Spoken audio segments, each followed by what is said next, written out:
सूबाए सिंध की सियासी सूरत हाल तब्दील हो रही है और दो वाक़यात हुए हैं सिंध में गुज़श्ता कुछ दिनों के अंदर।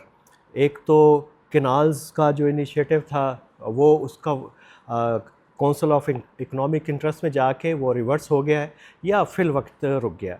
एक और वाक़या जो शायद मीडिया के अंदर नहीं आया वो एक ज़िमनी इलेक्शन था उमरकोट में, जिसमें जीत तो पीपल्स पार्टी गई, लेकिन एक छोटा सा धचका ज़रूर लगा है पीपल्स पार्टी की हुकूमत को, जिसके बारे में ख्याल ये है कि वो शायद सूबा सिंध की सबसे बड़ी सियासी क़यादत है। और ये जो झटका दिया तहरीक इंसाफ के उम्मीदवार लाल मल्ही साहब ने, जिनका ताल्लुक उमरकोट से है, तो हम इन शुरू तो इसी पे से करेंगे कि इलेक्शन था क्या, हुआ कैसे, और इतना बड़ा टर्नओवर जो है ज़िमनी इलेक्शन में और वो भी सिंध में, उसके ऊपर भी बात करेंगे। और इसका मेजर जो हासिल है इस इलेक्शन का वो क्या है, फिर कैनाल्स इशू के ऊपर भी और इसी से जुड़े हुए कुछ और इश्यूज़ के ऊपर भी। तो मल्ही साहब बताइए ये कैसा इलेक्शन हुआ इस मरतबा? जी, बड़ा ज़बरदस्त इलेक्शन हुआ। और जिस तरह आपको पता है कि पाकिस्तान की आवाम को इस इलेक्शन कमीशन पर और इलेक्टोरल प्रोसेस जो इस मुल्क में है उससे एतमाद ख़त्म होता जा रहा है, वो यहाँ पर भी आपको देखने में मिला है। बस ये मैं उम्मीदवार था, पाकिस्तान तहरीक इंसाफ और सिद्धू दरिया बचाओ तहरीक का मैं अच्छा, ठीक मुश्तरका उम्मीदवार ठीक। था। उन दोनों की तरफ से मैं इलेक्शन लड़ रहा था और इलेक्शन बिल्कुल वन वे था। हम्म। क्योंकि पीपल्स पार्टी के खिलाफ इतनी नफ़रत है अवाम में जिसका कोई अंदाज़ा नहीं है। अगर आप सर्वे करते तो 100 में से 90 लोग यही कह रहे होते कि हम हम्म। लाल को वोट करेंगे।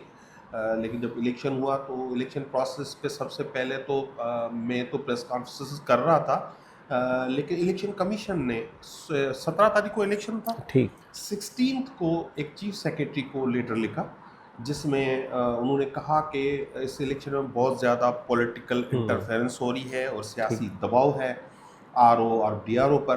तो ये इलेक्शन फ्री एंड फेयर नहीं होगा, इस तरह का उन्होंने एक लेटर लिखा। मैंने मुतालबा किया था कि यहाँ पे क्योंकि ये माफियाज हैं, पीपल्स पार्टी एक हम्म। माफिया की सूरत हाल इख्तियार की गई है, तो सिक्योरिटी के लिए रेंजर्स या फौज को मुकर्रर किया जाए। तो इलेक्शन कमीशन ने लिखा था और हुकूमत हम्म। को और इंटीरियर मिनिस्ट्री ने वो रेंजर्स प्रोवाइड भी की, लेकिन डीआरओ ने वो हम्म। रेंजर्स जो है वो नहीं लगाई ठीक। पोलिंग स्टेशंस पर। और 20 के करीब जो है SSP officially hmm. And unofficially यहाँ पे बुलाए गए, जिन्होंने आकर यहाँ पे हम्म। धांधली की।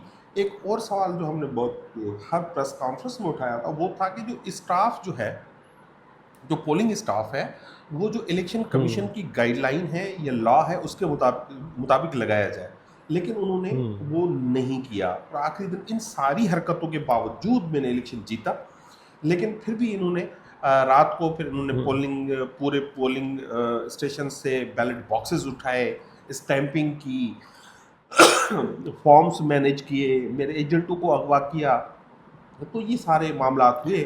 उसके बावजूद हम्म। मैं अराउंड 82,000 वोट लेने हाँ, में, 82,000 वोट तो लेने में इस कामयाब हुआ। 82,000 वोट का क्या मतलब है? ये आपका अपना ज़ाती वोट है क्योंकि आप यहाँ के एक हिंदू कम्युनिटी से ताल्लुक़ रखते हैं जिनकी यहाँ पे 50% से ज़्यादा पॉपुलेशन है? ये पीटीआई का वोट है? ये पीपल्स पार्टी वोट है? ये है क्या? क्योंकि बहुत बड़ा वोट है। देखिए, मैंने इलेक्शन कैंपेन में भी ये मैं नैरेट कर रहा था कि मुझे यहाँ से कंटेस्ट इसलिए करवाया जा रहा है कि मेरा ताल्लुक माइनॉरिटी से, हिंदू माइनॉरिटी से है। और हिंदू माइनॉरिटी यहाँ पे 50% से ज़्यादा जो है इस ज़िले में रहती है। यही ठीक वजह है। थी कि मुझे यहाँ से इलेक्शन कंटेस्ट करवाया गया। तो मैंने जैसे आपको बताया कि हम्म। मैं पाकिस्तान तहरीक इंसाफ से तो मेरा ताल्लुक है, मैं प्रेसिडेंट हूँ माइनॉरिटी विंग पाकिस्तान का। हम्म। लेकिन मुझे सिद्धू दरिया बचाओ तहरीक जो है वो भी मुझे ठीक। सपोर्ट कर रही थी। उसमें ख़ास तौर पर पीर साहब पगारों की ठीक। जमात है उसमें, और फिर नेशनलिस्ट पार्टी सारी है। पार्टीज़ हैं। और जेयूआई ने भी मुझे सपोर्ट कर दिया था और ठीक है। जमायत इस्लामी ने भी मुझे सपोर्ट किया था।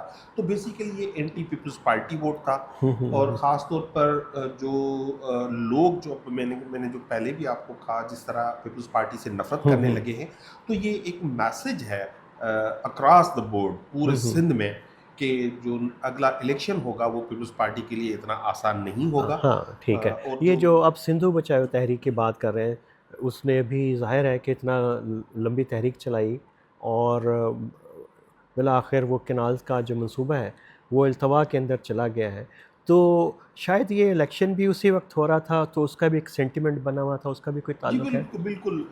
देखिए 2 इश्यूज़ थे जिसको मैं, एक तो ये मैं बता रहा था कि मुझे इसीलिए ठीक। नॉमिनेट किया कि मेरा ताल्लुक माइनॉरिटी से, लेकिन 2 इश्यूज़ थे तो वो उमरकोट से भी ताल्लुक रखते थे। एक तो ये हुँ, था कैनाल्स का इश्यू कि पीपल्स पार्टी हुँ, ने सिंध दुश्मनी की है और कैनाल्स की मंजूरी दी है और सिंध जो है वो बंजर बन जाएगा। एक तो इश्यू था ये।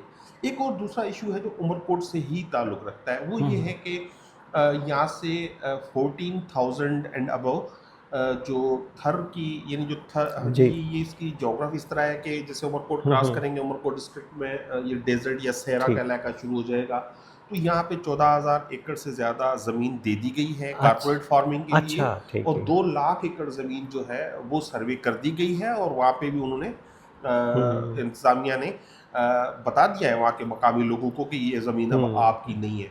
तो ये कारपोरेट फार्मिंग भी एक बहुत ठीक, अहम बड़ा अच्छा। इश्यू था जो इस इलेक्शन में हम डिस्कस कर रहे थे। उसके अलावा तो पीपल्स पार्टी की में जो देखिए 18 साल से तो कंटिन्यूअस हुकूमत हुँ, में हुँ, है। आप उमरकोट आए हुए हैं, मैं अभी इस वक्त जिस शहर में बैठा हूँ, ये डिस्ट्रिक्ट हेडक्वार्टर है, यहाँ का पीने का पानी अवेलेबल नहीं है।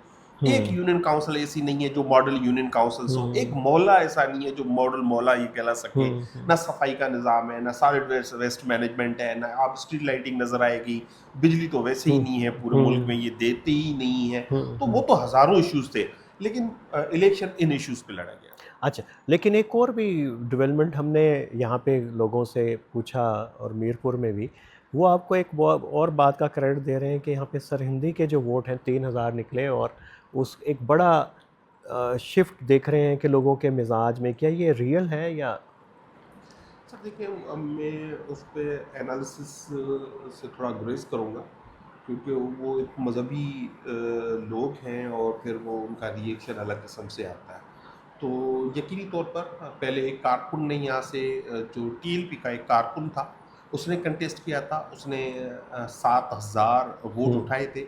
और इस वक्त जो कंटेस्ट किए थे, जो कैंडिडेट हैं, वो मेरे ख्याल में सिंध के हेड हैं, हुँ, हुँ, या साउथ रीजन है उनका, उनके हेड हैं, तो उन्होंने कोई 3,000 के करीब उन्होंने हुँ, वोट हुँ, उठाए। तो यकीनी तौर पर एक वो टीएलपी के लिए तो ये हुँ, सोचने की बात होगी कि एक कारकुन अगर इतने सारे वोट, और हम भी एक्सपेक्ट कर रहे थे कि कम से कम 20-25,000 वोट हुँ, जो है हुँ, वो आएंगे, लेकिन वो वोट नहीं आए। अब उसके पीछे क्या हुँ। वजह है, वो टीएलपी के लिए सोचने की बात होगी। बिल्कुल ठीक है।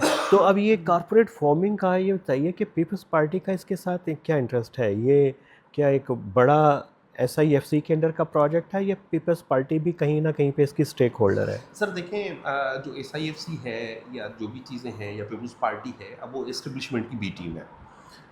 वो एस्टेब्लिशमेंट के बगैर पूछे अब पानी भी नहीं पीते। हुँ, तो उन्होंने इन लिeu ऑफ पावर और इक़्तिदार के खातिर उन्होंने सौदा किया।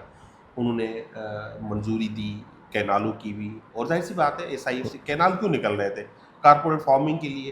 तो अब वो भी उन्होंने हुँ, इजाज़त दी हुई है। अब वो चले, अब अजीब-सा मामला है, देखें कैनाल तो बना रहा था पंजाब या हुँ, फेडरल गवर्नमेंट। अब ये जो लैंड दी है कारपोरेट हुँ, फार्मिंग के लिए, ये तो प्रोविंशियल हुकूमत ने दी है। हुँ, ये तो just with a single stroke of pen वो उसको हुँ। कैंसिल कर सकते हैं।